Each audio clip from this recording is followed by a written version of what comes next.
আজকে হলো আমাদের হচ্ছে শীতের প্রথম পাটি সাপটা। জেম্মা থাকাকালীন পিঠে করেছে, কিন্তু সেটা হচ্ছে গিয়ে কি রসবড়া। আমি করছি পাটি সাপটা। দেখো এতগুলো কমপ্লিট, আর এটা হচ্ছে। আর এই যে সন্দেশ আমাদের ওখান থেকে নিয়ে এসেছিল, আমাদের এখানে ভালো সন্দেশ পাওয়া যায় না, সেটা দিয়ে করব। আর আমাকে একজন বদনাম করছে, আমি নাকি যতটা রান্নাঘর সাজাচ্ছি ততটা রান্না করছি। তাই তো।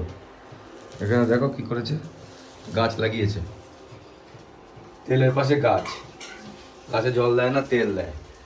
এখানে দেখো, এখানে আর একটা গাছ, এখানে কাপ ঝোলানোর সব জিনিসপত্র সাজানো যা হচ্ছে, আর থেকে রান্না বান্না হচ্ছে না। এখনো অনেক ডেকোরেশন বাকি, লাইট ফাইট লাগানো হবে, আরো অনেক কিছু জিনিসপত্র কিনতে হবে। তুমি এখন চুপচাপ থাকো, বুঝলে? যা যা বলবো সেগুলো করবে, ঠিক আছে?